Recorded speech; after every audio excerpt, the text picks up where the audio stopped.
3 സംവാദമാണ് ഈ വിഷയത്തിൽ നടന്നത്. ആ 3 സംവാദത്തിനും അള്ളാഹു തൗഫീഖ് കൂടി സംസാരിച്ച് ഒന്ന് ഞാൻ ആ 3 സംവാദത്തിലും പ്രവർത്തിച്ച പ്രസംഗിച്ച മറുപക്ഷത്തിലുള്ള ആളുകൾ ഇന്ന് 3 ആളെയും കാണാനില്ല. കോഴിച്ചലയിലും അതേപോലെ പത്തപ്പിരിയത്തും പിന്നീട് അതിന് മുമ്പ് പന്നിപ്പാറ ഈ 3 സംവാദത്തിൽ സംസാരിച്ച ആളുകളൊന്നും ഇന്ന് രംഗത്തില്ല. മുജാഹിദ് പ്രസ്ഥാനം ഇത്രയും കാലം എഴുതി പോകുന്നത് എന്താണ്? അഭൗതികമായ കഴിവുകൾ അള്ളാഹു തആലക്ക് മാത്രമേ ഉള്ളൂ. ജിന്നുകൾക്കോ മലക്കൾക്കോ അഭൗതികമായ യാതൊരു കഴിവും ഇല്ല.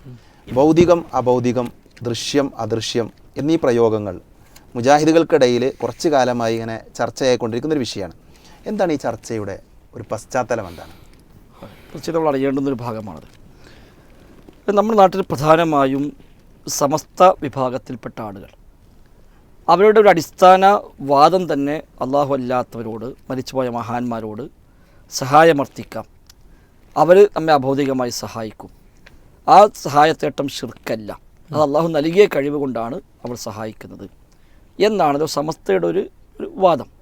അത് ശരിയല്ല എന്നും ആ തേട്ടം ശിർക്കാണ് എന്നുമാണ് മുജാഹിദ് പ്രസ്ഥാനം ഇവിടെ പഠിപ്പിക്കുന്നത്. അപ്പോൾ ഈ 2 ആശയ സംഘട്ടനങ്ങൾക്കിടയിൽ പ്രധാനമായും ചർച്ചയ്ക്ക് വന്ന ഒരു പദപ്രയോഗമാണ് യഥാർത്ഥത്തിൽ ഭൗതികം അഭൗതികം, ദൃശ്യം അദൃശ്യം തുടങ്ങിയ പദപ്രയോഗങ്ങൾ. അതായത് അള്ളാഹു തആലക്ക് ഖുദ്റത്തുണ്ട്, സൃഷ്ടികൾക്കും അള്ളാഹു തആല നിശ്ചയിച്ച ചില ഖുദ്റത്തുകൾ ഉണ്ട്. ഇവിടെ സമസ്തയുടെ വാദപ്രകാരം അള്ളാഹുവിനുള്ള ഏത് കഴിവും സൃഷ്ടികൾക്കും ഉണ്ടാവാം. പക്ഷെ അള്ളാഹുവിൻ്റെ സ്വയമുള്ളതാണ്, സൃഷ്ടികളുടെ അള്ളാഹു കൊടുത്ത കഴിവാണ് എന്ന് വിശ്വസിച്ചാൽ പിന്നെ റബ്ബിൽ പങ്കു ചേർക്കൽ വരുന്നില്ല എന്നാണ്. അല്ലാതെ ഭൗതികമായ കഴിവ് അഭൗതികമായ കഴിവ് എന്നൊരു വേർതിരിവൊന്നും ആവശ്യക്കാർക്കില്ല.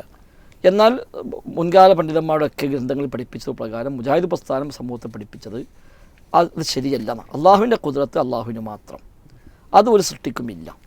സൃഷ്ടികൾക്ക് അള്ളാഹു നിശ്ചയിച്ചു കൊടുത്ത കഴിവുകളുണ്ട്, അത് മറ്റൊന്നാണ്, അള്ളാഹുവിൻ്റെ ഖുദ്റത്ത് മറ്റൊന്നാണ്. അപ്പോൾ അത് വേർതിരിക്കാനാണ് യഥാർത്ഥം നമ്മൾ ഈ പദപ്രയോഗം കൊണ്ടുവന്നത്.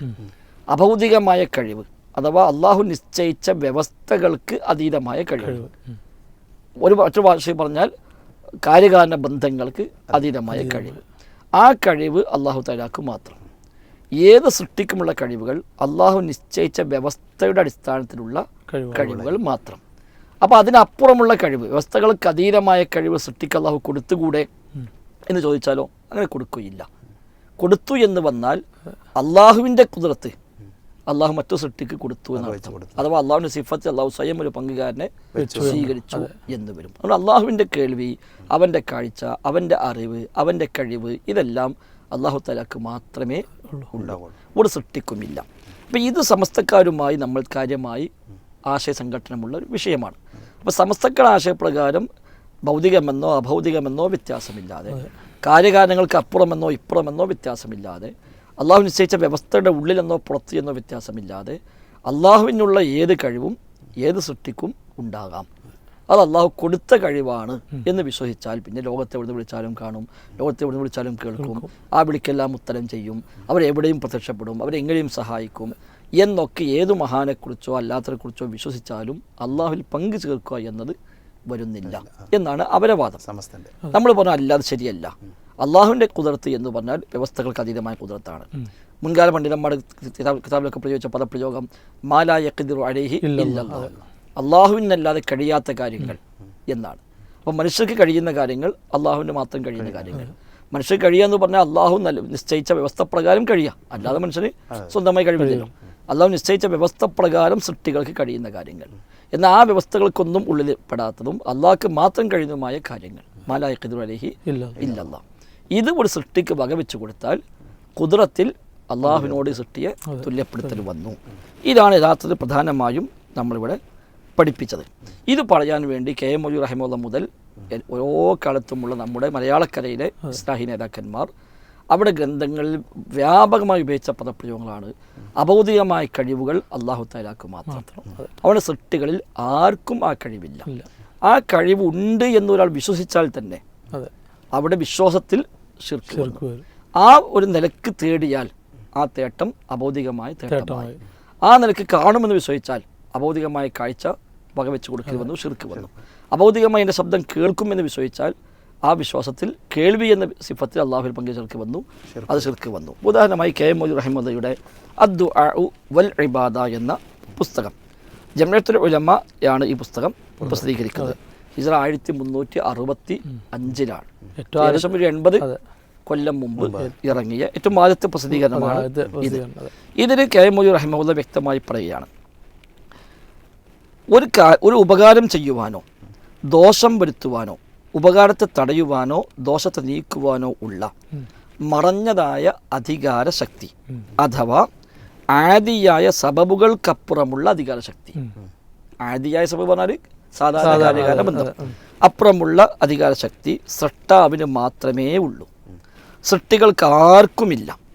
ഹയാത്തുള്ളവരാകട്ടെ മരിച്ചവരാകട്ടെ ആർക്കുമില്ല.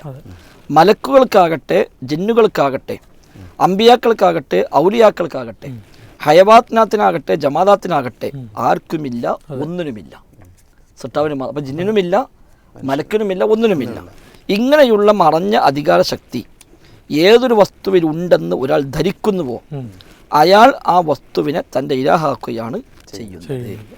ആ ധാരണയുടെ ഫലമായി ഉണ്ടാകുന്ന വണക്കമത്രേ ഇബാദത്ത്.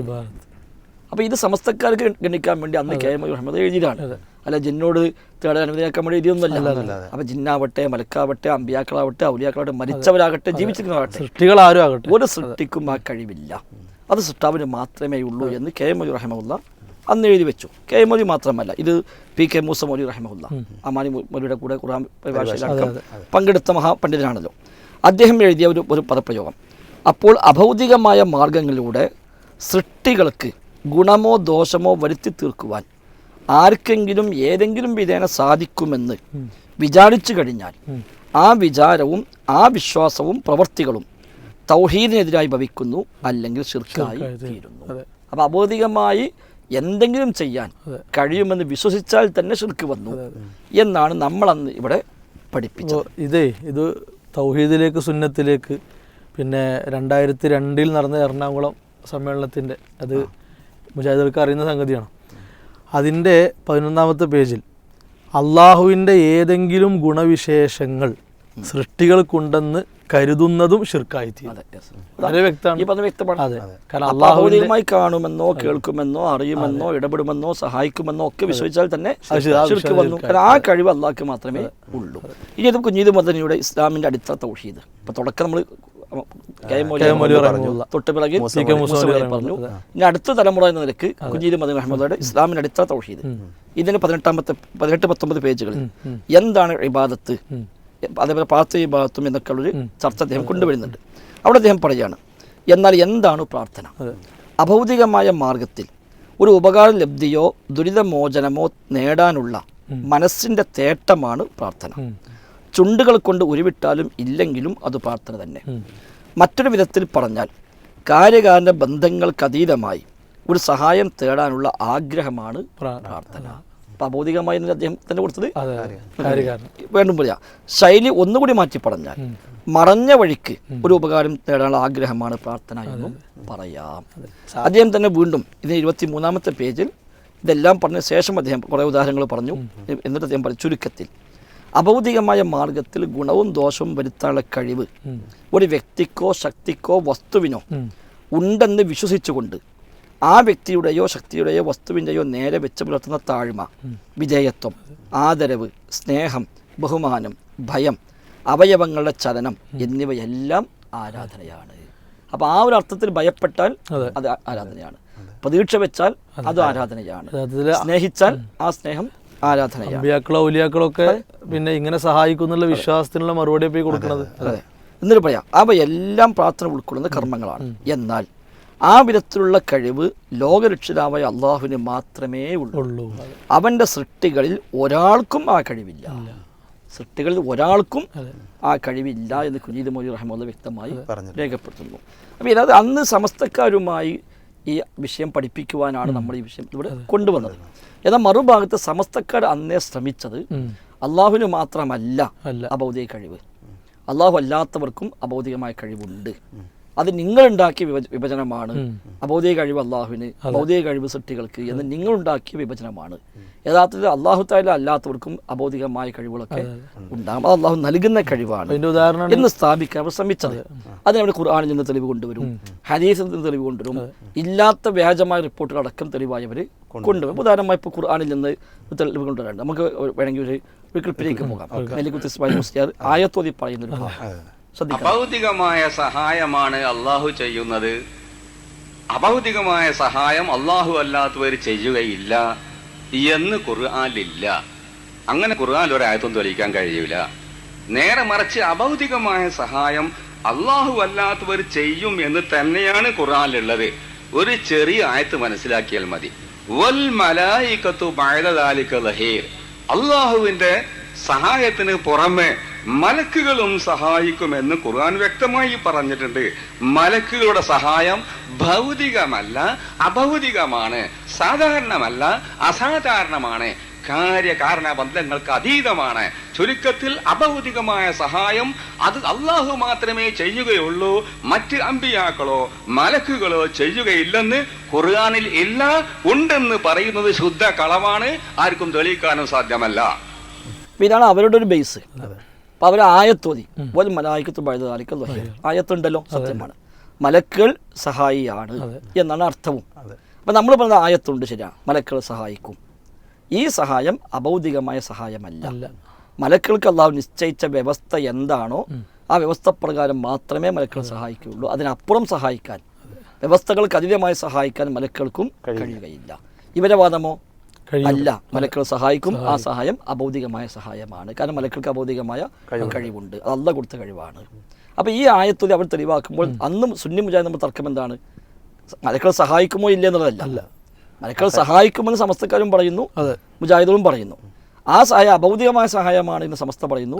അല്ല, മലക്കൾക്ക് അള്ളാഹു നിശ്ചയിച്ച വ്യവസ്ഥ പ്രകാരമുള്ള വ്യവസ്ഥകൾക്ക് അതീതമായി സഹായിക്കാനുള്ള കഴിവ് മലക്കുകൾക്കും ഇല്ല എന്ന് നമ്മൾ പറയുന്നു. ഇതേപോലെ അവർ തെളിവായി കൊണ്ടുവന്ന മറ്റൊന്നായിരുന്നു സുലൈമാൻ നബി സ്വല്ലല്ലാഹു അലൈഹി വസല്ലമിന്റെ സംഭവം. സുലൈമാൻ നബി സ്വല്ലല്ലാഹു അലൈഹി വസല്ലമിന്റെ മുമ്പിൽ ജിന്നുകളുണ്ട്, അതേപോലെ പിശാചുക്കളുണ്ട്, പക്ഷികളുണ്ട്, എല്ലാം ഉണ്ട്. ആ സദസ്സിനോട് സുലൈമാൻ നബി സ്വല്ലല്ലാഹു അലൈഹി വസല്ലം ആവശ്യപ്പെട്ടൊരു ആവശ്യമാണ്, അയ്യുക്കും യഅ്തീനി ബി അർശിഹാ ഖബ്ല യഅ്തൂനി മുസ്ലിമീൻ. നിങ്ങൾ ആരാണ് ബൽഖീസിനെ സിംഹാസനം കൊണ്ടുവരിക എന്നാണ്.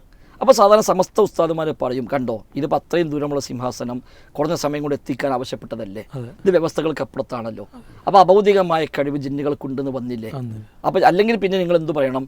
ആ ജിന്നിനോട് അഭൗതികമായി ചോദിച്ചപ്പോൾ സുലൈമാൻ നബി സ്വല്ലല്ലാഹു അലൈഹി വസല്ലം ശിർക്ക് ചെയ്തു പറയേണ്ടി വരും എന്ന് സമസ്തക്കാർ പറഞ്ഞു. തുടരാണ്, ഇപ്പോഴും അവർ അത് പറയുന്നുണ്ട്. ഇവിടെ KNM-ന്റെ മുൻ സംസ്ഥാന ജനറൽ സെക്രട്ടറിയാണ് AP അബ്ദുൽ ഖാദർ മൗലവി. അദ്ദേഹം അൽമനാറിൽ കൈകാര്യം ചെയ്ത ചോദ്യോത്തര പങ്ക്തിയുണ്ട്, അത് പിന്നീട് പുസ്തകമാക്കി. അതാണ് എൻ്റെ കയ്യിലിരിക്കുന്ന ചോദ്യങ്ങൾ മറുപടികൾ എന്നത്. അൽമനാറിലേക്ക് സംശയ നിവർത്തിക്കായി വായനക്കാരിൽ ലഭിച്ച ഏതാനും ചോദ്യങ്ങൾക്ക് ജനാബ് AP അബ്ദുൽ ഖാദർ നൽകിയ മറുപടികളുടെ സമാഹാരമാണ് ഈ ചെറുഗ്രന്ഥം എന്ന് പറഞ്ഞുകൊണ്ടാണ് പരിചയപ്പെടുത്തിയത്. ഇതിൽ ഒന്നാമത്തെ വാഴത്തിൽ ഒന്നാമത്തെ ചോദ്യം തന്നെ അതാണ്. ഫസ്റ്റ് ചോദ്യം ബിൽഖീസിന്റെ സിംഹാസനം എന്നാണ്. ചോദ്യം പ്രസക്തമാണ്. അഭൗതികമായി സഹായിക്കാനുള്ള കഴിവ് അള്ളാഹുവിന് മാത്രമായിരിക്കെ ബിൽഖീസ് രാജ്ഞിയുടെ സിംഹാസനം കണ്ണടച്ച് തുറക്കുന്നതിന് മുമ്പ് കൊണ്ടുവരാൻ ആർക്കാണ് സാധിക്കുക എന്ന് സുലൈമാൻ നബി ഇസ്ലാം ചോദിക്കുകയും അങ്ങനെ ഒരാൾ അത് കൊണ്ടുവരികയും ഉണ്ടായല്ലോ.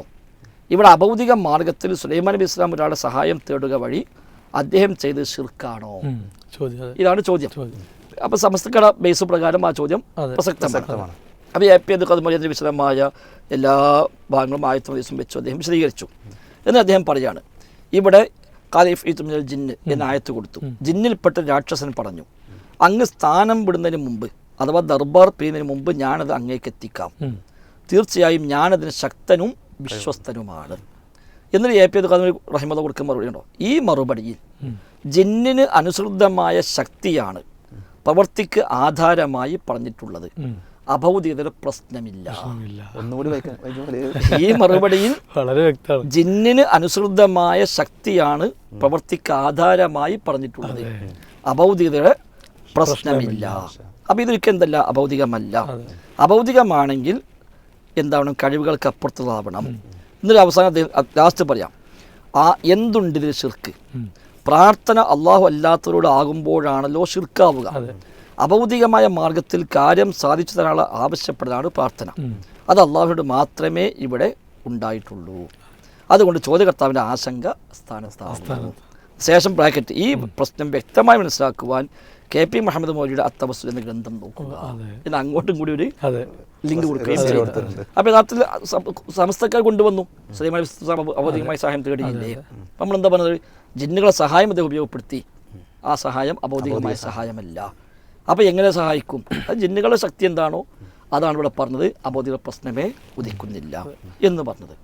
ഇതേപോലെ കൊണ്ടുവന്ന മറ്റൊന്നാണ് യാ ഇബാദല്ലാഹ് അഅയൂനി എന്ന് പറയുന്ന ഒരു ദുർബലമായ റിപ്പോർട്ട്. അഥവാ നിങ്ങൾ ആരെങ്കിലും യാത്രയിൽ വഴിതെറ്റിയാൽ അള്ളാഹുവിൻ്റെ അടിമകളെ എന്നെ സഹായിക്കൂ എന്ന് പറയുക എന്നൊരു നബി വചനം എന്ന പേരിൽ ദുർബലമായ ദഈഫായ ഒരു ഹദീസുണ്ട്.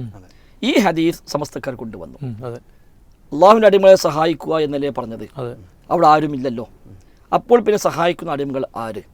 അവ മരിച്ചുപോയ അമ്പിയാക്കളോ മരിച്ചുപോയ മഹാന്മാരോ ഒക്കെ അവർ അർവാഹൊക്കെ വരും എന്നാണ് ഈ ഹദീസ് നമ്മെ പഠിപ്പിക്കുക. അപ്പം ഞങ്ങൾക്ക് ഇസ്തിഗാസ തെളിവ് ഇതാകുന്നു.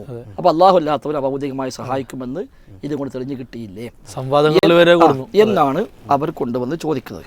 അതിന് അന്ന് 1970-കളിൽ ഉമർ മൊയ്‌ലി റഹിമഹുള്ളയുടെ സൽസബീലിലേക്ക് ഈ വിഷയം ചോദ്യമായി വന്നു. 1971 ഓഗസ്റ്റ് ഉമർ മൊയ്‌ലി റഹിമഹുള്ളയാണ് അതിൻ്റെ പത്രാധിപർ. അന്ന് അതിലേക്ക് ഇതേ വിഷയം ചോദ്യം വന്നു. പയ്യോളിൽ നിന്ന് ഒരു മുസ്ലിം ചോദിച്ചു എന്ന് പറഞ്ഞുകൊണ്ടാണ് ഈ ഹദീസ് കൊടുക്കുന്നു. എന്നിട്ട് അവിടെ അദ്ദേഹം ഈ ഹദീസ് തെളിവായിക്കൊണ്ട് പറയുന്നു, ഇവിടെ മരിച്ചവരും മറ്റൊക്കെ അവിടെ നിന്ന് സഹായിക്കുമെന്നാണല്ലോ ഈ ഹദീസ് നമ്മെ പഠിപ്പിക്കുന്നത് എന്ന് പറഞ്ഞുകൊണ്ടാണ് ഒരു മുസ്ലിം പ്രസംഗിച്ചു എന്ന് പറഞ്ഞിട്ട് സൽസബിയിലേക്കൊരു ചോദ്യം കൊടുക്കുകയാണ്. അത് ഇവിടെ പയ്യോളിയിൽ പ്രധാനപ്പെട്ട സുന്നി മുസ്ലിയാർക്ക് കൊടുത്ത ചോദ്യത്തിന് അദ്ദേഹം തന്ന മറുപടി താഴെ കൊടുക്കുന്നു. അതിനെ പറ്റി സൽസബീദിൻ്റെ അഭിപ്രായം എന്താണ്? അപ്പോൾ മുസ്ലിയാർ ഈ ഹദീസ് തെളിവാക്കി കൊണ്ടുവന്ന് സ്ഥാപിച്ചു അല്ലാഹു അല്ലാത്തവർ അഭൗതികമായി സഹായിക്കും, ഇതാണ് തെളിവ്. അപ്പോൾ അതിന് ഉമർ മൗലവി പറയാണ്, ഈ ചോദ്യം കിട്ടിയപ്പോൾ ഇതിന് ഖണ്ഡനം എഴുതി തരുവാനായി പുളിക്കൽ അറബിക് കോളേജിലെ ഒരു വിദ്യാർത്ഥിയെ ഏൽപ്പിച്ചു, അബ്ദുറഹ്മാൻ പാലത്ത്. അത് ഇപ്പോഴത്തെ ഗവൺമെൻറ്റിൻ്റെ സംസ്ഥാന ട്രഷറർ. അദ്ദേഹത്തെ ഏൽപ്പിച്ചു. തലയെടുപ്പുള്ള സുന്നി മുസ്ലിയാക്കൾ എല്ലാവരും അവതരിപ്പിക്കാനുള്ള രേഖകളാണ് ഇവ. അവ എത്രത്തോളം പര്യാപ്തമായ രേഖകളാണ്, അതായത് ആ രേഖകൾ അവരുടെ വാദം തെളിയിക്കാൻ തരപ്പെട്ടവയാണോ എന്ന് പരിശോധിക്കുവാൻ നമ്മുടെ ഒരു ചെറിയ വിദ്യാർത്ഥി മതി. അതുകൊണ്ടാണ് ഇങ്ങനെ ചെയ്തത്. ഈ മറുപടിയിൽ ഉള്ളത് സൽസബീദിൻ്റെ അഭിപ്രായം തന്നെയാണ് എന്ന് പറഞ്ഞുകൊണ്ടാണ്. എന്നിട്ട് ഇവിടെ ഇതിന് ഖണ്ഡനം, മുസ്ലിയാർ ഇതിനുള്ള ഖണ്ഡനം കൊടുക്കുകയാണ്. ഒന്ന്, ഈ ഹദീസ് ബലഹീനമാണ് എന്നതിൽ തർക്കമില്ല. എന്നിട്ട് എന്തുകൊണ്ട് ദഈഫ് എന്നൊക്കെ വിശദമായി അവിടെ പറഞ്ഞു. എന്നിട്ട് പറയും, ഇനി ഹദീസ് സ്വഹീഹാണെന്ന് വെറുതെ സങ്കല്പിച്ചാൽ തന്നെയും വാദവിഷയവും ഇതും തമ്മിൽ യാതൊരു ബന്ധവുമില്ല. വാദം മൊഹീദ്ദീൻ ശൈഖെ രക്ഷിക്കണേ എന്ന് വിളിച്ചു തേടുന്നത് അനുവദനീയമാണെന്നാണല്ലോ. അള്ളാഹുവിൻ്റെ അടിമകളെ സഹായിക്കണേ എന്നാണല്ലോ ഹദീസിലുള്ളത്. ഒരു വിജനപ്രദേശത്ത് ഒറ്റക്കകപ്പെട്ട് വിഷമം കൊടുമ്പിരി കൊള്ളുമ്പോൾ എന്നിങ്ങനെ സന്ദർഭം വ്യക്തമായി നിർണ്ണയിക്കപ്പെടുകയും ചെയ്തു. അപ്പോൾ ജനനിബിഡമായ ഒരു പ്രദേശത്ത് വെച്ച് മൊഹീദ്ദീൻ ശൈഖിനെ വിളിച്ചു തേടാൻ എന്ത് വെളിച്ചമാണ് ഈ ഹദീസിന് ലഭിക്കുക? സഹായിക്കാൻ ആരെയും കാണാതെ അത്യധികം വിഷമത്തിൽ അകപ്പെടുന്ന സമയത്ത് യാ ഇബാദല്ലാഹ് എന്ന് വിളിച്ചാൽ അള്ളാഹുവിൻ്റെ മലക്കുകളും ജിന്നുകളും ആ ഗതിമുട്ടിയ മുഅ്മിനെ സഹായിക്കുവാൻ വന്നെത്തുമെന്ന് പ്രതീക്ഷിക്കാം. ഇതാണ് ഹദീസിലെ ഉപദേശം. ഈ ഹദീസിനെ അടിസ്ഥാനമാക്കി ആരെങ്കിലും മൊഹീദ്ദീൻ ശൈഖെ രക്ഷിക്കണേ എന്ന് വിളിച്ചു തേടിയാൽ അവനെ സഹായിക്കാൻ ആരും എത്തുകയില്ലെന്ന് മാത്രമല്ല, അവൻ അതുമൂലം കാഫിറായി പോകും. ഒരു സൃഷ്ടിയുടെയും പേരെടുത്ത് പറഞ്ഞു തേടുവാൻ ഇവിടെ ഉപദേശിച്ചിട്ടില്ല. അപ്പോൾ വ്യക്തമായി 1971 ഉമർ മൗലവി പറഞ്ഞു, ഇവിടെ അമ്പിയാക്കളോ ഔലിയാക്കളോ ആരും സഹായിക്കുകയില്ല, എന്നാൽ ജിന്നുകളോ മലക്കളോ സഹായിച്ചേക്കാം എന്നേ റിപ്പോർട്ടിലുള്ളൂ. ആ റിപ്പോർട്ടാവട്ടെ ദഈഫാണ് എന്ന് പഠിപ്പിക്കുകയും ഇതൊക്കെ ചെയ്തു. സൂഫികളെ വാദങ്ങൾക്കുള്ള മറുപടി. ഇപ്പം നമ്മൾ ഈ ചോദ്യം ഭൗതികം അഭൗതികം ദൃശ്യം അദൃശ്യം അതിൻ്റെ നാൾ വഴികൾ വളരെ കൃത്യമായിട്ട് ആരൊക്കെ നമ്മുടെ പണ്ഡിതന്മാർ പറഞ്ഞൊക്കെ നമുക്ക് മനസ്സിലായി. ഈ ഒരു സംശയം കൂടി ഇവിടെ ചോദിക്കാനുള്ളത്, പിന്നെ ഈ പദങ്ങൾ കൊണ്ട് അർത്ഥമാക്കുന്ന എന്താണ്? ഇതിപ്പോൾ നമ്മളെ ഉസ്താദന്മാരൊക്കെ വിശദീകരിച്ച് നമ്മൾ കേട്ടു. അപ്പോൾ ഈ പദങ്ങൾ കൊണ്ട് ശരിക്കും അർത്ഥമാക്കുന്ന കാര്യങ്ങൾ എന്തൊക്കെയാണ്? തീർച്ചയായും. അപ്പോൾ ഇത് യഥാർത്ഥത്തിൽ ഒരു മലയാള പദമാണ്, ഭൗതികം അഭൗതികം എന്ന് പറയുന്നത്. അതേ അർത്ഥത്തിൽ ഉപയോഗിച്ച മറ്റു ചില പദങ്ങളുണ്ട്. ഉദാഹരണമായി സാധാരണ കഴിവ്, അസാധാരണ കഴിവ്, അതേപോലെ മറഞ്ഞ വഴി, തെളിഞ്ഞ വഴി, പിന്നെ ദൃശ്യമാർഗം, അദൃശ്യമാർഗം, കാര്യകാരണ ബന്ധങ്ങൾക്ക് അതീതം, അധീനം എന്നിങ്ങനെ 4-5 പദപ്രയോഗങ്ങളാണ് മുൻഗാമികളൊക്കെ ഉപയോഗിച്ച് പോകുന്നത്. അവരൊക്കെ ഇതുകൊണ്ട് അർത്ഥമാക്കിയത് യഥാർത്ഥത്തിൽ ഇപ്പോൾ ഈ ഒരു പദപ്രയോഗം മലയാളമാണല്ലോ, അതുകൊണ്ട് തന്നെ പല അർത്ഥങ്ങളിൽ അത് ഉപയോഗിക്കാം. അദൃശ്യം എന്ന് പറഞ്ഞാൽ ദൃശ്യമല്ലാത്തത് എന്നേ അർത്ഥമുണ്ട്. അപ്പോൾ കണ്ണിൽ കാണാത്ത ഒന്നിന് അദൃശ്യം എന്ന് വേണമെങ്കിൽ പറയാം. അപ്പോൾ ഗൈബ് നമ്മൾ സാധാരണ അദൃശ്യം എന്നാണ് മലയാളത്തിൽ അർത്ഥം പറയുക. അപ്പോൾ ഈ ചുമരിന് അപ്പുറത്തുള്ള ഒരാൾ നമ്മളെ പറ്റി അദൃശ്യമാണ്. എന്നാൽ അദ്ദേഹം ഗൈബാണോ ചോദിച്ചാലോ അത് പിന്നെ ആപേക്ഷികമായി ഗൈബാണെന്ന് പറയാം. യഥാർത്ഥത്തിലോ ഗൈബല്ലതാണ്. അപ്പോൾ എന്നതുപോലെ പ്രയോഗിച്ച പദമാണ് ഭൗതികം അഭൗതികം എന്നത്.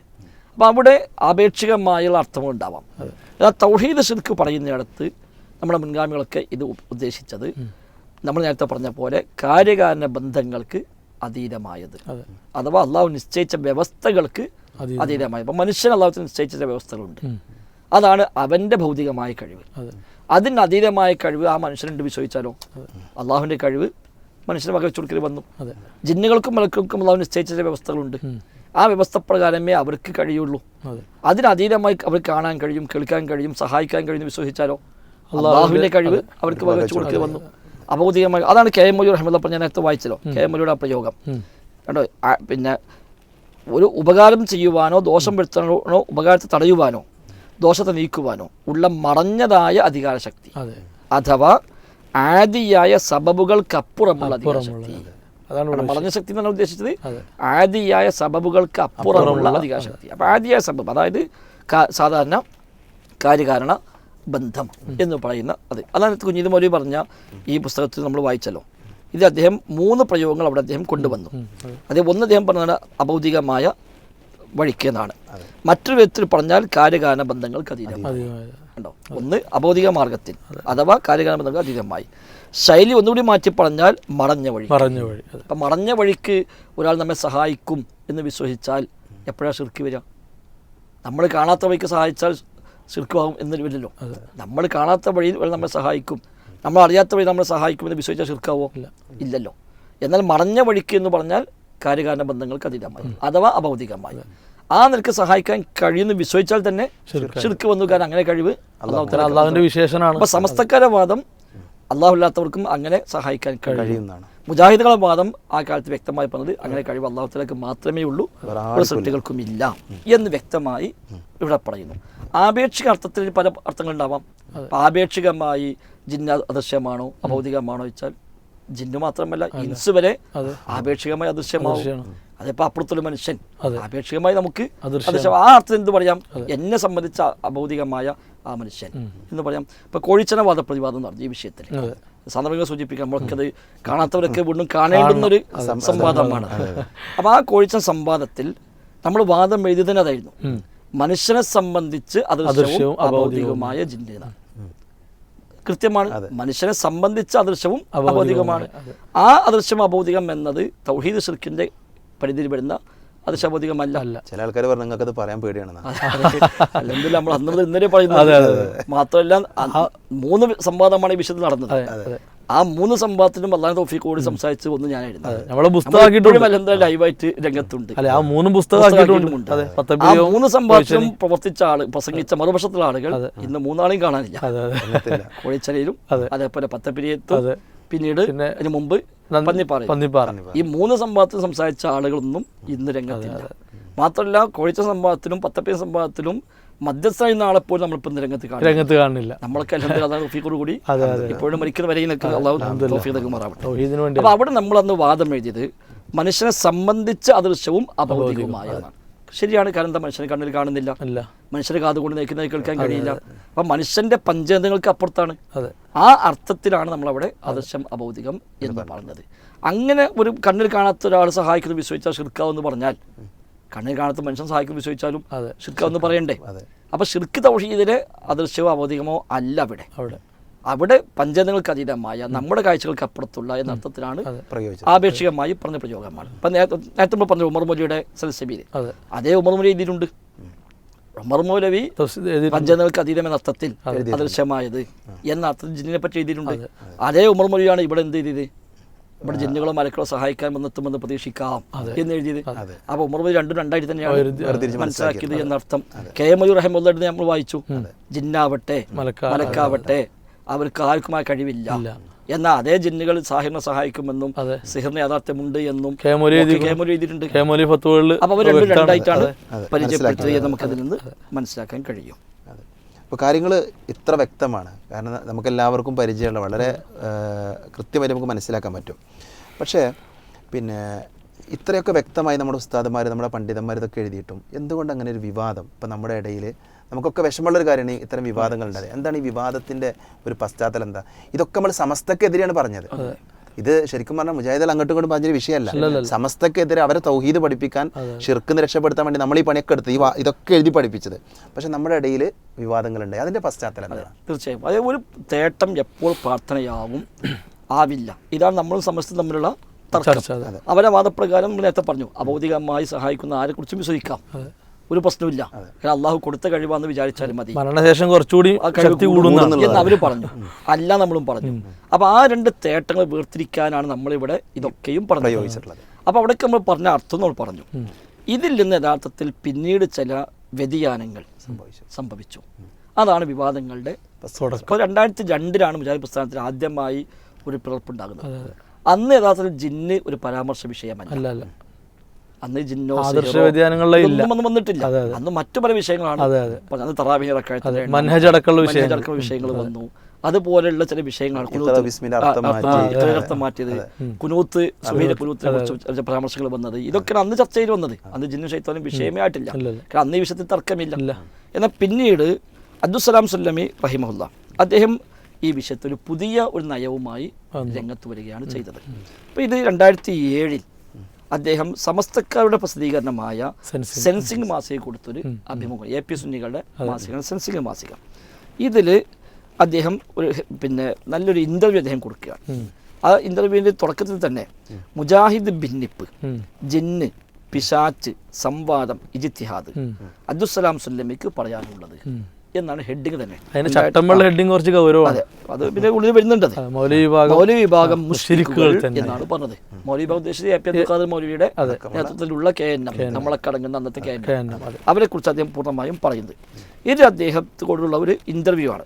ഈ ഇന്റർവ്യൂവിൽ അദ്ദേഹത്തോട് ചോദിക്കുകയാണ്, വല്ലാത്തൊരു വേദന ഉണ്ടാക്കുന്ന ഇന്റർവ്യൂ ആണ്.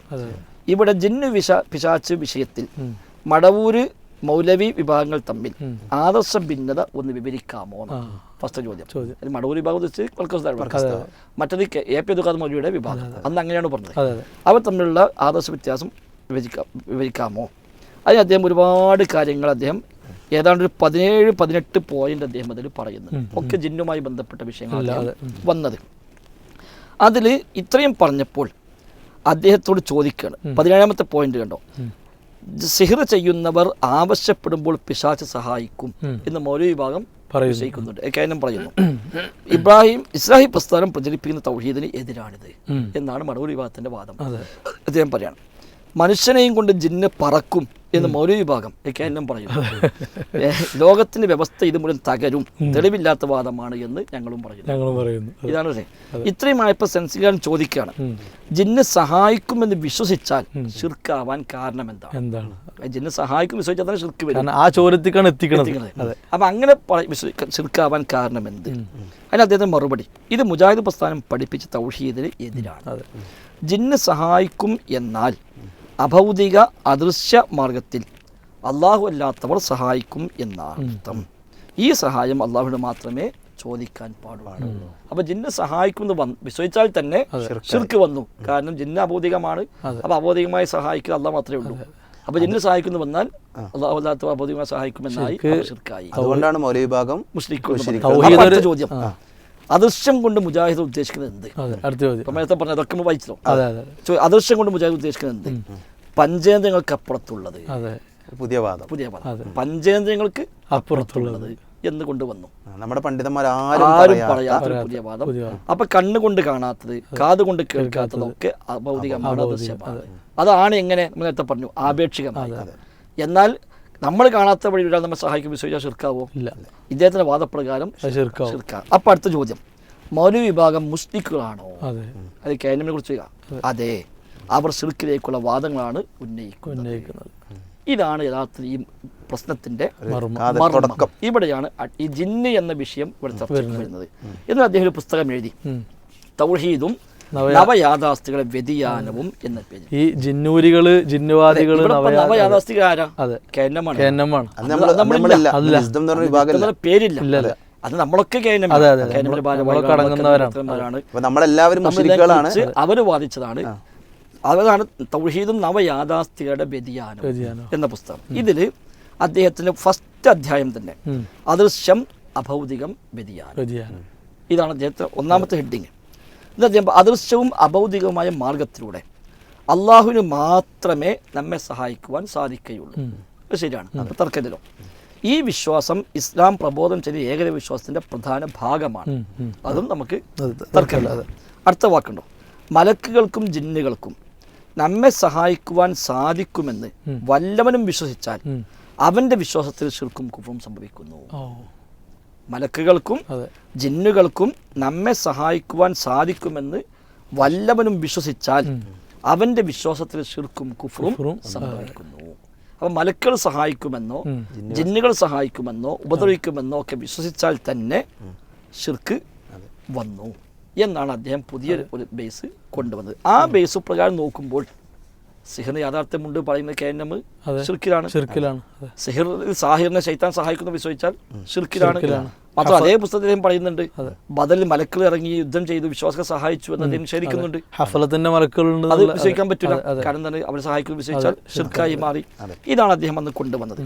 അദ്ദേഹം ഈ ഒരു പുതിയ വാദവുമായി വന്നപ്പോൾ അന്ന് യഥാർത്ഥത്തിൽ അതിശക്തമായി ഇതിനെതിരെ കേനം രംഗത്തിറങ്ങി.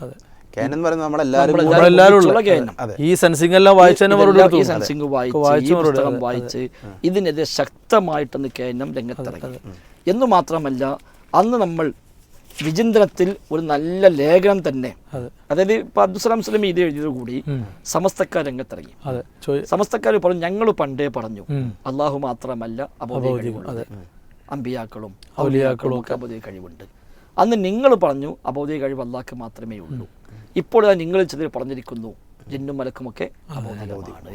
അപ്പൊ ഞങ്ങൾ പറഞ്ഞിടത്ത് എത്തി, നിങ്ങളെ തൗഹീദ് പൊളിഞ്ഞു, നിങ്ങൾ ഇത്രയും കാലം പറഞ്ഞ തൗഹീദ് പൊളിഞ്ഞിരിക്കുന്നു. ഒരുപാട് ലേഖനങ്ങളും അബ്ദുൽ ഹമീദ് ഫൈസി അമ്പലക്കട ആളുകൾ ഒക്കെ 2006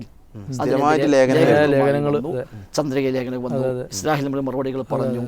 അങ്ങനെ വന്നപ്പോൾ MPA ഖാദർ കരുവമ്പോയിൽ എന്ന് പറയുന്ന ഒരു മുജാഹിദ് പ്രസ്ഥാനത്തിലെ എഴുത്തുകാരൻ വിചിന്തനം വാരികയിൽ 2007 ഫെബ്രുവരി 16 ഒരു ലേഖനം എഴുതി. ഹെഡിങ് തന്നെ മുജാഹിദുകളെ തൗഹീദ് പ്രതിസന്ധിയിലോ എന്നാണ്. അത് ഇദ്ദേഹത്തിന് അബ്ദുസ്സലാം സ്വലമിയുടെ വാദം എടുത്തു വെച്ചുകൊണ്ട് മുജാഹിദുകളുടെ തൗഹീദ് പ്രതിസന്ധിയിലാണ് എന്ന് ഹമീദ് ഫൈസി അമ്പലക്കടവ് വാദിച്ചതിനെ ഖണ്ഡിച്ചുകൊണ്ട് അദ്ദേഹം ലേഖനം എഴുതിയാണ്. ഈ ലേഖനം ആരംഭിക്കുന്നത് അബ്ദുൽ ഹമീദ് ഫൈസി അമ്പലക്കടവ് എഴുതുന്നു. അതാ തുടക്കം തന്നെ. 1921 ആരംഭം കുറിച്ച കേരളത്തിലെ മുജാഹിദ് പ്രസ്ഥാനം കടുത്ത പ്രതിസന്ധിയിലേക്ക് നീങ്ങുകയാണ്. 8 പതിറ്റാണ്ട് കാലമായി തൗഹീദിന് മുജാഹിദുകൾ നൽകി വന്ന വ്യാഖ്യാനത്തിന് വിരുദ്ധമായ പുതിയ വ്യാഖ്യാനത്തെ ചൊല്ലിയാണ് ഇരുവിഭാഗം പണ്ഡിതന്മാർ ഏറ്റുമുട്ടുന്നത്. കണ്ടോ, 8 പതിറ്റാണ്ട് കാലം പറഞ്ഞതാണ് കേനം പറഞ്ഞത് എന്നും അതിനെതിരായിട്ടാണ് ഇപ്പോൾ അബ്ദുസ്സലാം സ്വലമി പറഞ്ഞത് എന്നുമാണ് ഹമീദ് ഫൈസി അടക്കം മനസ്സിലാക്കി വെച്ചത്. ജിന്ന് പിശാച്ചുബാധ ഒരു യാഥാർത്ഥ്യമാണെന്ന് ഔദ്യോഗിക ഗ്രൂപ്പ് പ്രഖ്യാപിച്ചതാണ് തർക്കത്തിന് തീ കൊളുത്തിയത്. അദൃശ്യമായ നിലയിൽ ജിന്നും പിശാച്ചിനും മനുഷ്യനെ ഉപദ്രവിക്കാനാകുമെങ്കിൽ തൗഹീദിന് ഇത്രയും കാലം നാം നൽകിയ വ്യാഖ്യാനം എന്ത് ചെയ്യുമെന്ന് മടവൂർ വിഭാഗം ചോദിക്കുന്നു. അദൃശ്യമായ നിലയിൽ ഗുണവും ദോഷവും ചെയ്യാനുള്ള കഴിവ് അള്ളാഹുവിന് മാത്രം എന്നാണ് തൗഹീദിന്റെ വചനത്തിന് അർത്ഥമെന്ന് ആണ് മുജാഹിദുകൾ പറഞ്ഞിരുന്നത്. എന്നിട്ട് അദ്ദേഹം ഇതൊക്കെ കൊടുത്ത് അബ്ദുൽ ഖാദർ കരുമ്പോൾ ഇതിനെ ഗണ്ണിക്കുകയാണ്. അവസാനം അബ്ദുൽ ഖാദർ കരുമ്പോൾ പറയുകയാണ്, 8 പതിറ്റാണ്ട് കാലം മുജാഹിദുകൾ പറഞ്ഞ തൗഹീദ് എന്താണെന്ന് വിമർശകന് മനസ്സിലായിട്ടില്ല. അതായത് അബ്ദുൽ ഹമീദ് ഫൈസിക്ക് മനസ്സിലായിട്ടില്ല. മനുഷ്യർക്ക് അദൃശ്യമായത് മലക്കൾക്കും ജിന്നുകൾക്കും ദൃശ്യമാകുന്നതും മനുഷ്യ കഴിവിൽ പെടാത്തത് മലക്കളുടെയും ജിന്നുകളെയും കഴിവിൽ പെടുന്നതും മുജാഹിദുകൾ ഒരു കാലത്തും ഇബാദത്തിന്റെ നിർവചനത്തിൽ ഉൾപ്പെടുത്തിയില്ല. എങ്ങനെ മനുഷ്യന് അദൃശ്യമായതും ജിന്നുകൾക്ക് ദൃശ്യമായതും മനുഷ്യന്റെ കഴിവിൽ പെട്ടതും മനുഷ്യന്റെ കഴിവിൽ പെടാത്തതും ജിന്നുകളുടെ കഴിവിൽ പെട്ടതും ഇതൊരിക്കലും ഇബാദത്തിന്റെ നിർവചനത്തിൽ ഉൾപ്പെടുത്തിയിട്ടില്ല, കഴിഞ്ഞില്ല. അതുണ്ടായിരുന്നെങ്കിൽ മുസ്ലിയാരുടെ ആരോപണം ശരിയാണെന്ന് അംഗീകരിക്കാമായിരുന്നു. അത് ജിന്നക്കൊന്നും കഴിയൂല നമ്മൾ പണ്ടേ പറഞ്ഞിരുന്നുവെങ്കിൽ ഓക്കെ ചോദിക്കാം. ഞങ്ങൾ പണ്ടേ പറഞ്ഞ ജിന്നകൾ കഴിവുണ്ട്, അത് മനുഷ്യന്റെ കഴിവിന് അപ്പുറത്താണ്, അതുണ്ട് വിശ്വസിച്ചുകൊണ്ടും തൗഹീദ് പൊളി നമ്മൾ പണ്ടേ പറഞ്ഞത്.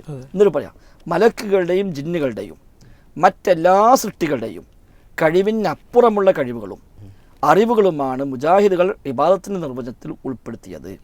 അദൃശ്യ മാർഗത്തിലൂടെയുള്ള ഗുണദോഷങ്ങൾ പ്രതീക്ഷിക്കുക എന്ന ഇബാദത്തിന് നിർവചനമായി എഴുതിയതിനോടൊപ്പം മനുഷ്യരിൽ നിന്ന് അതീതമായി മലക്കുകളുടെയും ജിന്നുകളുടെയും അറിവിനെയും കഴിവിനെയും അംഗീകരിച്ചതും ചേർത്ത് വായിക്കുന്ന മന്ദബുദ്ധി അല്ലാത്ത ഏതൊരാൾക്കും മുജാഹിദുകൾ പറയുന്നതിൻ്റെ വസ്തുത ബോധ്യമാകും. അതായത് അദൃശ്യമായും അബോധികമായും അള്ളാഹു മാത്രമേ സഹായിക്കൂ എന്ന് പറയുമ്പോൾ തന്നെ ജിന്നുകളെ കഴിവൊക്കെ നമ്മൾ അംഗീകരിച്ചു പോന്നിട്ടുണ്ട്.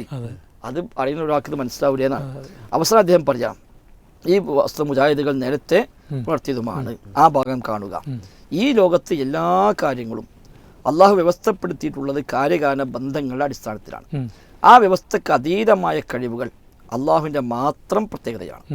മലക്കുകളുടെയും ജിന്നുകളുടെയും കഴിവുകളുടെയും പ്രവർത്തനങ്ങളുടെയും കാര്യകാരണങ്ങൾ നമുക്ക് പിടികിട്ടുന്നില്ലെങ്കിലും അതെല്ലാം അവർക്ക് അള്ളാഹു നിശ്ചയിച്ച വ്യവസ്ഥ അനുസരിച്ചാണ്. അതുകൊണ്ട് തന്നെ അതിനെക്കുറിച്ച് അഭൗതികമെന്നോ കാര്യകാരണ ബന്ധങ്ങൾക്ക് അതീതമെന്നോ ബുദ്ധിയും വകതിരിവുമുള്ളവർ പറയുകയില്ല. എന്താ പറഞ്ഞത്? മലക്കുകളുടെയും ജിന്നുകളുടെയും കഴിവുകളുടെയും പ്രവർത്തനങ്ങളുടെയും കാര്യകാരണങ്ങൾ നമുക്ക് പിടികിട്ടുന്നില്ലെങ്കിലും അതെല്ലാം അവർക്ക് അള്ളാഹു നിശ്ചയിച്ച വ്യവസ്ഥ അനുസരിച്ചാണ്. അതുകൊണ്ട് തന്നെ അതിനെക്കുറിച്ച് അഭൗതികമെന്നോ കാര്യകാരണ ബന്ധങ്ങൾക്ക് അതീതമെന്നോ ബുദ്ധിയും വകതിരിവുമുള്ളവർ പറയുകയില്ല. ഇത് 2004 ഇസ്ലാമിൽ എഴുതിയത് കൂട്ടുകയാണ്. എന്ന് പറയാം, അന്നും ഇന്നും എന്നും മുജാഹിദുകളുടെ നിലപാട് ഇതാണ്. എന്നിരിക്കെ അവിടെ തൗഹീദ് എങ്ങനെയാണ് പ്രതിസന്ധിയിലാവുക? അപ്പൊ ഇതിനാണ് എല്ലാ കാലത്തും മുജാഹിദീങ്ങളും ഉള്ളതെന്നും ഇതിലുള്ള കാലത്തോളം തൗഹീദിന് ഒരു പ്രശ്നവുമില്ല. ഇതിന് മാറിയാൽ തൗഹീദ് പ്രതിസന്ധിയിലാവും.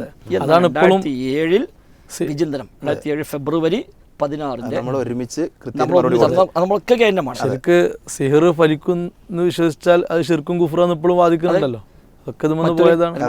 ഇപ്പോഴും അപ്പൊ ഇത് അന്ന് വ്യക്തമായി അബ്ദുസ്സലാം സ്വലമിക്കെതിരെ നമ്മൾ ഈ നിലപാടെടുത്തു. അബ്ദുസ്സലാം സ്വലമി തിരിച്ചു പറഞ്ഞു, നിങ്ങളൊക്കെ മുസ്ലിങ്ങളാണ്. കാരണം ജിന്നും മലക്കും സഹായിക്കുന്നു വിശ്വസിക്കുന്നു. നമ്മൾ പറഞ്ഞു ജിന്നും മലക്കും സഹായിക്കും വിശ്വസിക്കാൻ മുസ്ലിക്കാവൂല. എന്നാൽ ജിന്നും മലക്കും അബോധികമായി സഹായിക്കുമോ? ഇല്ല. ജിന്നും മലക്കും അബോധികമായി സഹായിക്കില്ല. കാരണം കാര്യകാരണങ്ങൾക്ക് അതീതമായ കഴിവ് ജിന്നുകൾക്കില്ല, മലക്കുകൾക്കില്ല. അവർക്ക് അള്ളാഹു നിശ്ചയിച്ച വ്യവസ്ഥ എന്താണോ ആ വ്യവസ്ഥ പ്രകാരമുള്ള കഴിവേ അവർക്കുള്ളൂ. ആ ദോഷമേ ചെയ്യൂ, ആ സഹായമേ ചെയ്യൂ എന്നാണ് അന്ന് കേന്ദ്രം പറഞ്ഞത്. സമസ്ത പറഞ്ഞതോ അല്ല. അപ്പൊ അബോധികമായി അപ്പൊ 3 വാദമായി. സമസ്തന്റെ വാദം അബോധികമായ കഴിവ് അള്ളാഹ്ക്ക് മാത്രമല്ല, മറ്റു സൃഷ്ടികൾക്ക് അള്ളാഹ് കൊടുത്ത കഴിവ് അള്ളാഹിന്റെ സ്വയമുള്ളതാണ്, മറ്റല്ല കൊടുത്തതാണ്. മർക്കസ്യക്കാരുടെ വാദം അബൗദികമായി അള്ളാഹു മാത്രമേ സഹായിക്കുകയുള്ളൂ, എന്നാൽ ജിന്നും മലക്ക് അബൗദികമാണ്, പക്ഷെ അവർ സഹായിക്കുന്നു വിശ്വസിച്ചാൽ അള്ളാഹിനെ പോലെ ആയി.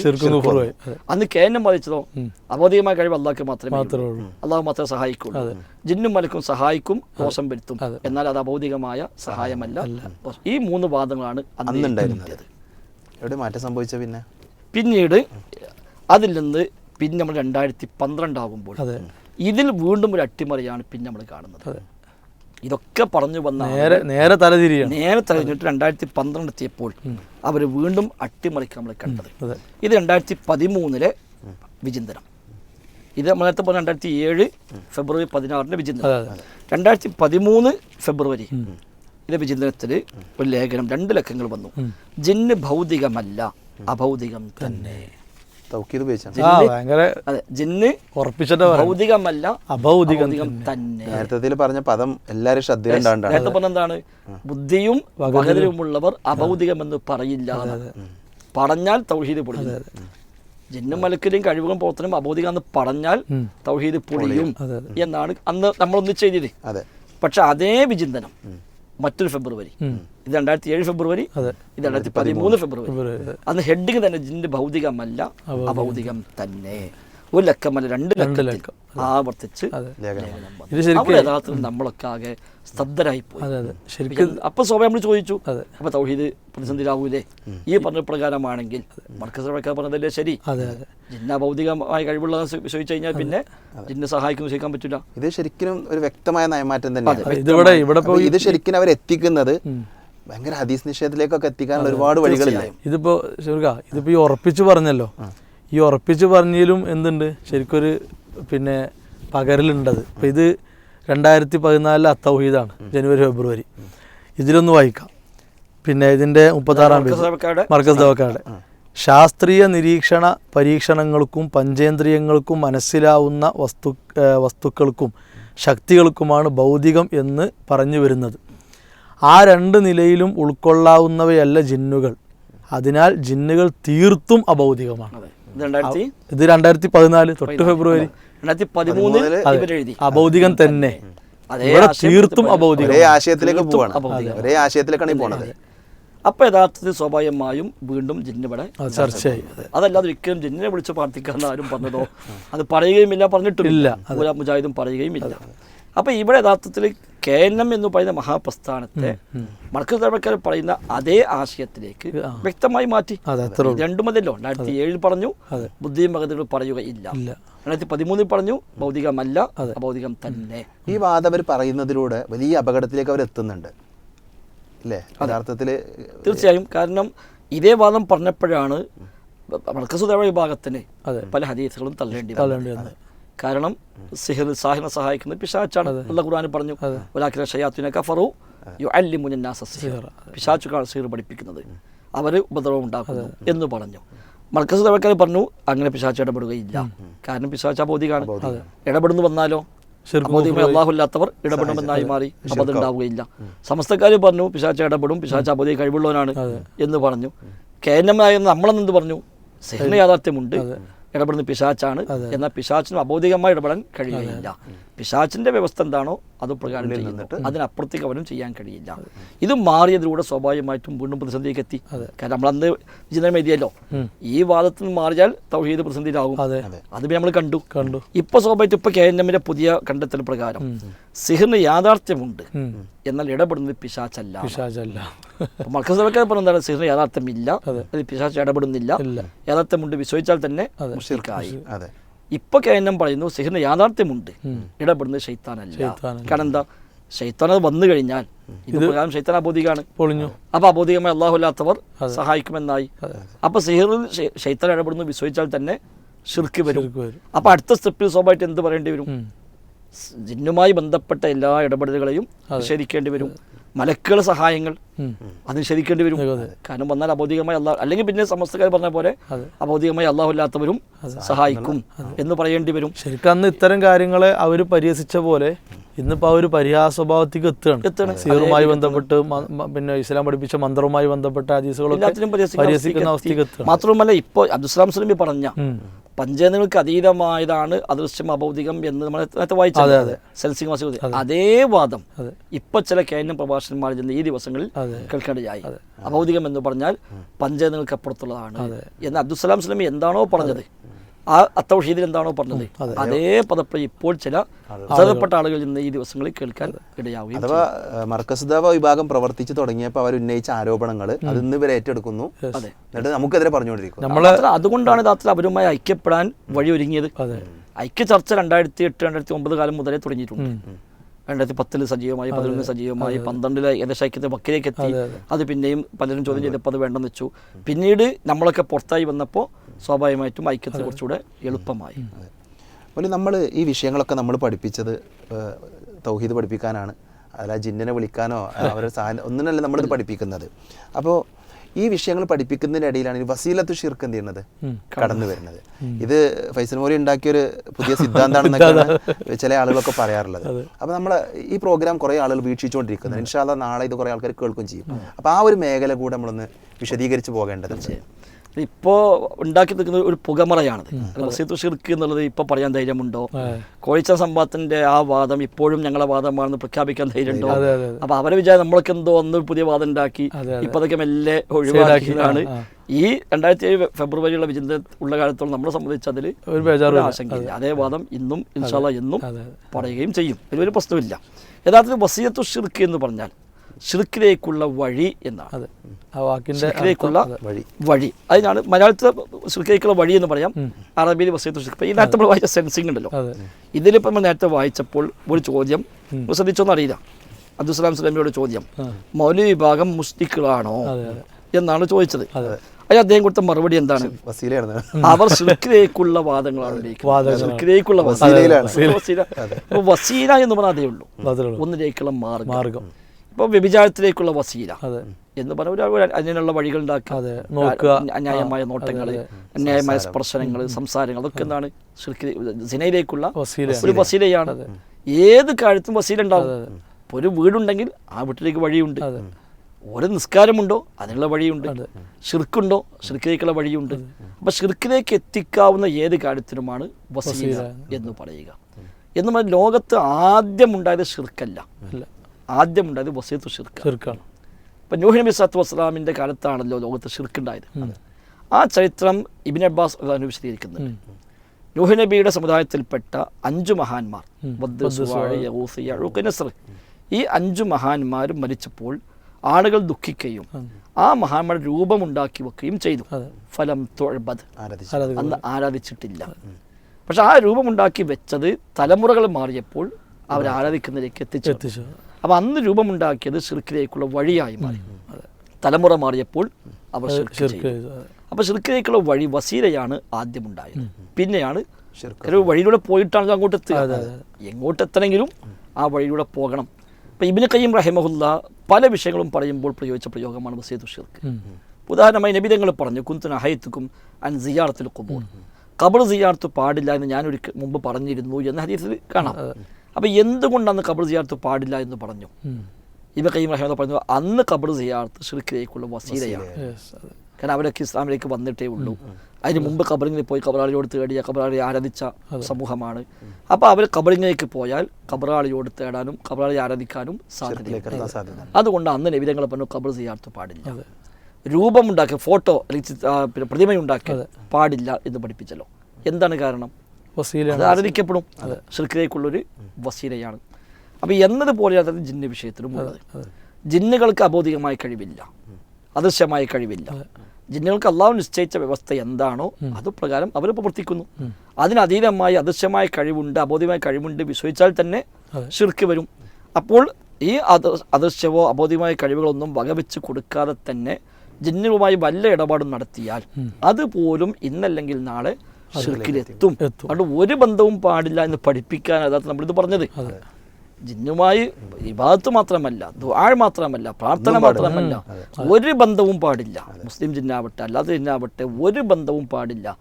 എന്തെങ്കിലും ബന്ധമുണ്ടാക്കി ഒരുപക്ഷെ ന്യായം പറയാം, ഞാൻ ജിന്നിന് അബോധിക കഴിവ് വെച്ചു കൊടുക്കുന്നില്ല, അബോധികമായ തേട്ടമില്ല എന്നൊക്കെ പറഞ്ഞാലും ശരി, ആ ബന്ധങ്ങൾ പോലും ഇന്നല്ലെങ്കിൽ നാളെ എന്നെ ഷിർക്കിലേക്ക് എത്തിക്കും. അതുകൊണ്ട് ഷിർക്ക് ആവാത്തതുണ്ടെങ്കിൽ പോലും അതും ഷിർക്കിലേക്ക് എത്തുന്ന വഴിയാണ്. ആ ഗൗരവം പഠിപ്പിക്കാൻ പറഞ്ഞത് അതാണ്. അട്ടിമറിച്ചിട്ട് എന്നോട് ഷിർക്കല്ല എന്ന് പറഞ്ഞുകൊണ്ട് പുതിയ വാദങ്ങളുമായി രംഗത്ത്. അതായത് ഈ വിഷയത്തിലാണല്ലോ കോഴിച്ചലയിൽ വാദപ്രതിവാദം ഉണ്ടായത്. കോഴിച്ചല സംവാദം ഉണ്ടാകുന്നത് എന്തിനാണ്? ഈ വിഷയത്തിലാണ്. ഈ ഷിർക്കായ വിളിയും അവിടെ നമ്മൾ പഠിപ്പിച്ചതാണ് ഒരു വിളി എപ്പോഴാണ് ഷിർക്കാവുക, എപ്പോഴാണ് ഷിർക്കല്ലാത്തതാവുക. അത് നമ്മൾ ഇതുവരെ വായിച്ചതും അല്ലാത്തതുമായ ഓരോ ഉദ്ധരണി വെച്ചുകൊണ്ടാണ് പറഞ്ഞത്. അബൗദികമായ കഴിവ് ജിന്നുകൾ കൊണ്ട് വിശ്വസിച്ചാൽ ഷിർക്ക് വന്നു. ആ അർത്ഥത്തിൽ തേടിയാൽ ആ തേട്ടം ഷിർക്കായി. ആ അർത്ഥത്തിൽ ഭയപ്പെട്ടാൽ ആ ഭയപ്പാട് ഷിർക്കായി. ആ അർത്ഥത്തിൽ പ്രതീക്ഷിച്ചാൽ സഹായിക്കുമെന്ന് പ്രതീക്ഷിച്ചാൽ ആ പ്രതീക്ഷ ഷിർക്കായി. അവയവങ്ങളുടെ ചലനം വരെ കുഞ്ഞിതുമൊരു അതുവരെ ഷിർക്കായി മാറി. എന്നാൽ അബോധികമായ കഴിവ് ജിന്ന് വകവെച്ചു കൊടുക്കുന്നില്ല. ജിന്നുകൾക്ക് അള്ളാഹു നിശ്ചയിച്ച എന്തെങ്കിലും വ്യവസ്ഥ പ്രകാരമുള്ള സഹായമൊക്കെ ചെയ്യുകയുള്ളൂ എന്ന നിലയ്ക്ക് ഇടപെട്ടാലോ അതുപോലും ഷിർക്കിലേക്കുള്ള വഴിയാണ്, ചെയ്യാൻ പാടില്ല. ഇത് പഠിപ്പിക്കാനാണ് നമ്മൾ കോഴിച്ചനയിൽ സംവാദം നടത്തിയത്. ആ സംവാദത്തിലാണ് ചോദിച്ചത്, എങ്കിൽ ഇങ്ങനെ 2 തരം ഇടപാടുകളെ പറയുന്ന തെളിവ് ഖുർആനിലുണ്ടോ? അവിടെയാണ് സൂറത്തുൽ അൻആമിലെ 108 ആയത്ത് ഓതിയത്. അതിന് മുമ്പും 1-2 മുഖാമുഖം ഓതിയിട്ടുണ്ട്. അതിന് ശേഷം ഒരുപാട് സ്ഥലത്ത് ആയത്ത് ഓതിയിട്ടുണ്ട്. ഇപ്പോഴും അത് ഓതുന്നുണ്ട്. പ്രബന്ധത്തിലടക്കം KJവിന് മുമ്പാകെ ഹനീഫ് കായക്കൂടെയും ഞാനും കൂടെ സംയുക്തമായി ഏൽപ്പിക്കപ്പെടുകയും ഹനീഫ് കായക്കൂടി തയ്യാറാക്കുകയും ഞാൻ കൊണ്ടുപോയി വായിക്കുകയും ചെയ്ത 18 പേജുള്ള പ്രബന്ധം അതിലടക്കം ഈ ആയത്തിലുണ്ട്. 2 വശങ്ങളെയും പരാമർശിച്ചിട്ടുമുണ്ട്. മാത്രമല്ല ഈ ആയത്ത് വെച്ചുകൊണ്ട് തന്നെ ഈ 2 തരങ്ങളെയും ധാരാളം പണ്ഡിതന്മാർ പഠിപ്പിച്ചു. ഇബ്നു തൈമിയ റഹിമഹുല്ലാ അദ്ദേഹത്തിന് മജ്മൂ ഫതാവയിൽ അൽ ഫുർഖാൻ ബൈന ഔലിയാ റഹ്മാൻ എത്ര സ്ഥലത്താണ് ഈ ആയത്ത് ഉദ്ധരിച്ചത്. KNMന്റെ മുൻ സംസ്ഥാന പ്രസിഡന്റ് ഡോക്ടർ ഉസ്മാൻ സാഹിബ് അദ്ദേഹത്തിന്റെ മുഖ്യശത്രു എന്ന പുസ്തകത്തിൽ എത്ര സ്ഥലത്താണ് ഈ ആയത്ത് അദ്ദേഹം നൽകി. ജിന്നും മനുഷ്യൻ തമ്മിലുള്ള എല്ലാ ഇടപാടുകളെയും അദ്ദേഹം അവിടെ പരാമർശിക്കുന്നുണ്ട്. ഇബ്നു ഉസൈമീൻ റഹിമഹുല്ലാ അദ്ദേഹത്തിന്റെ തഫ്സീറിൽ സൂറത്ത് ആലി ഇമ്രാനിലെ 179 ആയത്തിന്റെ വ്യാഖ്യാനത്തിൽ ഈ ആയത്ത് കൊണ്ടുവരികയും സൂറത്തുൽ അൻആമിലെ ആയത്ത് കൊണ്ടുവരികയും എന്നിട്ട് ജിന്നുകളും മനുഷ്യരും തമ്മിലുള്ള ഇടപാടുകളെ ഹറാമായത് ഷിർക്കായത് എന്ന് വേർതിരിക്കുകയും ഷിർക്കായത് എപ്പോഴാണ്, ഹറാമായത് ഏതാണ്, അത് ഏതൊക്കെ തരത്തിലാവാം തുടങ്ങിയ എല്ലാ വശങ്ങളെയും ഇബ്നു സമീർ റഹിമഹുല്ലാഹ് അവിടെ ചർച്ച ചെയ്യുന്നുണ്ട്. മാത്രമല്ല ഈ കാലത്ത് ഇപ്പോഴും ജീവിച്ചിരിപ്പുള്ള ഷെയ്ഖ് സ്വാലിഹ് ഫൗസാൻ ഹഫിദുല്ലാഹ് അദ്ദേഹം സൂറത്തുൽ അൻആമിലെ ഇതേ ആയത്ത് ഓതിക്കൊണ്ടാണ് അദ്ദേഹം ജിന്നോള സഹായ ചോദ്യങ്ങളിൽ ഷിർക്കായതും വസീലയായതും ഉണ്ട്. അവിടെ ഒന്നും പാടില്ല, ഷിർക്കല്ല എന്ന് വിചാരിച്ചാൽ വഴിക്ക് പോകാൻ പാടില്ല എന്ന് അദ്ദേഹം പഠിപ്പിച്ചുകൊണ്ട് അദ്ദേഹം ഒരു ചോദ്യത്തിൽ നമുക്ക് വേണ്ടി കേൾക്കാം. يقول فضيلة الشيخ وفقكم الله هل يجوز استخدام الجن في غير السحر كإرسالهم إلى بعض الأشخاص من غير عبادة لهم وهل يجوز أن نستخدمهم في أعمال الخير؟ അതായത് ഇപ്പോൾ ചോദ്യം അതാണ്, സിഹിറിന് വേണ്ടി അല്ലാത്ത നന്മയുടെ വഴികളിൽ ഒരാൾക്ക് ജിന്നിനെ ഉപയോഗിക്കാൻ പറ്റുമോ, അത് അനുവദനീയമാണോ എന്നാണ്. ഇബാദത്തില്ല, ഒന്നുമില്ല, ഖൈറായ കാര്യങ്ങൾക്ക് വേണ്ടി ജിന്നുകളെ ഉപയോഗപ്പെടുത്താമോ എന്നാണ് ചോദ്യം. അതിന് മറുപടി കേൾക്കണം നമുക്ക്. لا ما يجوز استخدام الأموات ولا الغائبين، ما يجوز استخدام الغائبين أبدا، إنما تستخدم إنسانا حاضرا قادرا تطلب منه شيئا أن يحضره أو أن يعينك. أما الغائب لا يجوز هذا، لأن هذا وسيلة إلى الشرك. وهذا يدخل في قوله تعالى ويوم يحشرهم جميعا يا معشر الجن قد استكثرتم من الإنس قال أولياؤهم من الإنس ربنا استمتع بعضنا ببعض. هذا استمتاع، الاستعانة بهم استمتاع. ربنا استمتع بعضنا ببعض وبلغنا أجلنا الذي أجلت لنا قال النار مثواكم خالدين فيها إلا ما شاء الله. وفي قوله تعالى وأنه كان رجال من الإنس يعوذون برجال من الجن فزادوهم رهقا. لا يجوز الاستعانة بالجن. ومن اللي يقولون نستعين بالمؤمنين، وش اللي يدريك أنهم مؤمنين؟ قد يدعي أنه مؤمن وهو كافر مشرك، ما الذي يدريك أنه مؤمن؟ فلا يجوز، الحاصل أنه ما يجوز الاستعانة بالجن أبدا في وجه من الوجوه، لأن هذا يفتح باب الشر على المسلمين ويفتح الإخلال بالعقيدة ووسيلة إلى الشرك بالله عز وجل. نعم. വ്യക്തമായി പറഞ്ഞു, ഇവിടെ നിലക്കും പാടില്ല, ഇവിടെ നിലക്കും അനുവദനീയമല്ല, ഷിർക്കിലേക്കുള്ള വസീലയാണ്. അദ്ദേഹം രണ്ടും പറഞ്ഞു. അത് സൂറത്തുൽ അൻആമിലെ പറഞ്ഞു, 6-ാമത്തെ ആയത്ത് പറഞ്ഞു. അപ്പോൾ ഷിർക്കായത്, ഷിർക്കിന്റെ വഴിയായത് എല്ലാം അദ്ദേഹം പറഞ്ഞുകൊണ്ട് ഒരിക്കലും ജായിസ് അല്ല. ഇനി ഇതേ ആയത്ത് വെച്ചുകൊണ്ട് തന്നെ അല്ലാമ ശൻഖീത്തി റഹിമഹുള്ളാഹിയുടെ അദ്വാഉൽ ബയാനിൽ അദ്ദേഹം വ്യക്തമായി മുവഹിദുകൾ ചെയ്ത ഇസ്തിംതാളുമായി ബന്ധപ്പെട്ട പരാമർശം നടത്തിയത് കാണാൻ കഴിയും. റഷീദുൽ തഫ്സീറുൽ മനാറിൽ ഫിശ്ശിർക്കി വഅസ്ബാബിഹി, ഷിർക്കും ഷിർക്കിന്റെ അസ്ബാബുകളും എന്ന പ്രയോഗം അവിടെ നടത്തിയത് കാണാൻ കഴിയും. ഇങ്ങനെ ധാരാളം പണ്ഡിതന്മാർ, സ്വാലിഹ് അൽ ഷെയ്ഖിന്റെ കിതാബ് തൗഹീദിൻ ഷറഹിൽ അത്തംഹീദിൽ അദ്ദേഹം വ്യക്തമായി പറഞ്ഞു. നമ്മൾ പത്തപ്പിരിയം വാദപ്രതിവാദത്തിൽ നമ്മളത് വായിച്ചു, അല്ല അബ്ദുറഹ്മാൻ സലഫിയെ കൊണ്ട് വായിച്ചു, അദ്ദേഹമാണത് വായിച്ചു പറഞ്ഞു. അൽ ഷെയ്ഖ് 2 പറഞ്ഞിട്ടുണ്ട്. മാത്രമല്ല നമ്മൾ നേരത്തെ പറഞ്ഞ KJV സമർപ്പിച്ച പ്രബന്ധത്തിൽ തന്നെ 18-ാമത്തെ പേജിൽ ഹനീഫ് കായകൂടി കൊടുത്ത പദപ്രയോഗങ്ങളാണ് പല പണ്ഡിതന്മാരും ദറാഇഉ ശിർക്ക്, വസായിലു ശിർക്ക് എന്നൊക്കെയുള്ള പല പ്രയോഗങ്ങളും നടത്തിയിട്ടുണ്ട്. ഷിർക്കിക വസീലകൾ നടത്തിയിരുന്നു. അതൊന്നും ഗൗരവം കുറയ്ക്കാൻ വേണ്ടിയല്ല, ഇതിന് വ്യത്യസ്ത തലങ്ങളെ പരിഗണിക്കുമ്പോൾ അവർ നടത്തിയ പദപ്രയോഗങ്ങൾ. ഇവിടെ ശരിക്ക് ഈ ഷിർക്കിൻ്റെ ഗൗരവം ബോധ്യപ്പെടുത്താനും തൗഹീദിൻ്റെ പ്രാധാന്യം സമൂഹത്തെ പഠിപ്പിക്കാനുമാണ് ഇത്തരം കാര്യങ്ങളൊക്കെ പണ്ഡിതന്മാർ ചർച്ച ചെയ്യണത്. ഇപ്പോൾ ഇവിടെ ഈ വസീലത്ത് എന്നുള്ള ഇത്രയും പണ്ഡിതന്മാർ പ്രയോഗിച്ചത് അതിനെ പിന്നെ സത്യധാരക്ക് കൊടുത്തൊരു അഭിമുഖത്തിൽ പിന്നെ TP അബ്ദുൽ കോയ മദനി പിന്നെ അതിനെ പരിഹസിച്ചത് നമുക്ക് കാണാൻ പറ്റും. ജിന്നുകളോട് പ്രാർത്ഥിക്കാമെന്നും അത് ഷിർക്കാകുകയില്ലെന്നും അത് ഹറാമോ വസീലത്ത് ഷിർക്കോ മാത്രമേ ഒക്കെ പറഞ്ഞ വിഷയത്തെ ലഘൂകരിച്ചുകൊണ്ട് പ്രസ്ഥാനത്തിനകത്ത് രംഗത്ത് വരികയാണ്.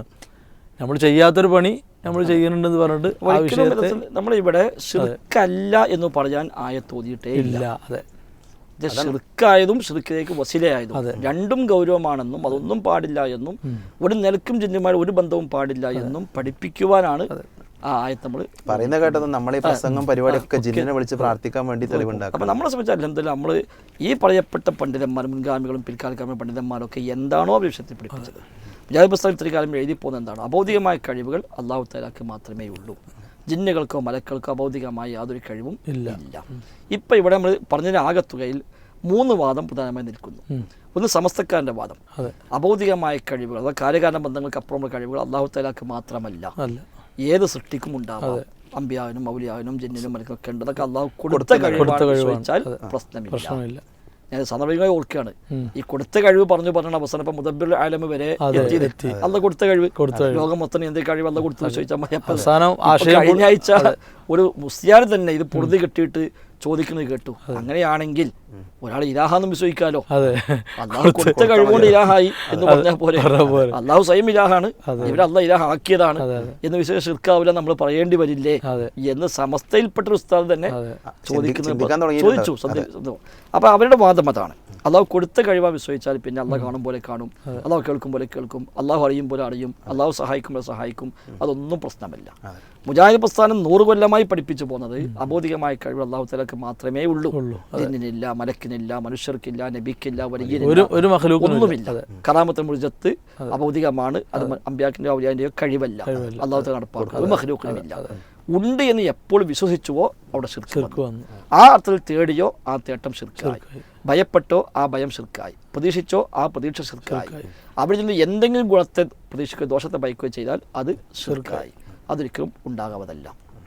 എന്നാൽ മർക്കസ് ദഅവക്കാർ നേരത്തെ പറഞ്ഞതും ഇപ്പോൾ ഇവർ ഏറ്റെടുത്തതുമായ വാദപ്രകാരം അള്ളാഹു മാത്രമാണ് അബൗദികമായി സഹായിക്കാൻ കഴിയുക, എന്നാൽ ജിന്നും മലക്കൊക്കെ അബൗദികമാണ്.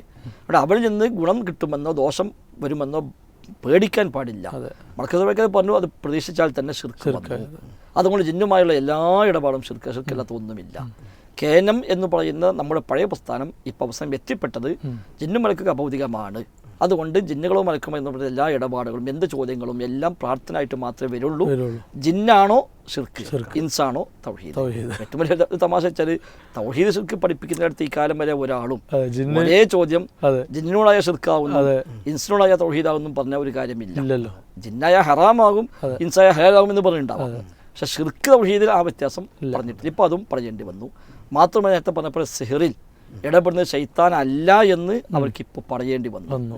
സ്വാഭാവികം അടുത്ത സ്റ്റെപ്പിൽ സിഹറിന് യാഥാർത്ഥ്യമില്ല എന്ന് പറയേണ്ടി വരും. ഇപ്പോൾ കേരളത്തിൽ പല ആൾക്കും വിശ്വാസമുണ്ട്, യഥാർത്ഥമില്ല. യഥാർത്ഥം ഉണ്ടെന്ന് വന്നാൽ ശൈത്താൻ സഹായിക്കുന്നു പറയേണ്ടി വരും. അപ്പം അതില്ല എന്നെടുത്ത് വന്നു. അപ്പം യഥാർത്ഥത്തിൽ ഒരിക്കലും നമ്മൾ ഉദ്ദേശിക്കാൻ പോലും ചെയ്യാത്ത കാര്യം മറ്റു പല താല്പര്യങ്ങൾക്ക് വേണ്ടി വളച്ചൊടിച്ച് നമ്മുടെ മേൽ വെച്ച് കെട്ടി അവിടെ കൊണ്ടുവരികയാണ്. സൂറത്തുൽ ഫാത്തിഹ അൽഹംദുലില്ലാഹി റബ്ബിൽ ആലമീൻ എന്നുള്ള ആയത്തുമ്പോൾ തന്നെ മുഫസ്സിറുകൾ ഈ കാര്യം പഠിപ്പിക്കുന്നുണ്ട്. ഇയ്യാക നഅ്ബുദു വഇയ്യാക നസ്തഈൻ. ഇതൊക്കെ അവർ ഒന്നുകൂടി എന്ത് ചെയ്യട്ടെ, തഫ്സീറുകളും ഒക്കെ വെച്ച് പഠിക്കട്ടെ, നമുക്ക് ഉപദേശിക്കാം. നമുക്ക് ഈ ചർച്ച നമുക്ക് ഇവിടെ നിന്ന് അവസാനിപ്പിക്കാം. കുറച്ച് സമയം നമ്മൾ നീണ്ടുപോയിട്ടുണ്ട്. ഇത് കേൾക്കുന്ന ശ്രോതാക്കളോട് വളരെ സ്നേഹത്തോടു കൂടി ഓർമ്മപ്പെടുത്താനുള്ളത്, ഇസ്ലാഹി പ്രസ്ഥാനത്തിൻ്റെ ചരിത്രത്തിൻ്റെ ആദ്യ കാലഘട്ടം മുതൽ നമ്മൾ പരിശോധിച്ചാൽ നമ്മുടെ നേതാക്കന്മാർ, നമ്മുടെ പണ്ഡിതന്മാർ, നമ്മുടെ ഉസ്താദുമാർ അവരെല്ലാവരും പഠിപ്പിച്ച ഒരു ആദർശമുണ്ട്, ഒരാശയമുണ്ട്.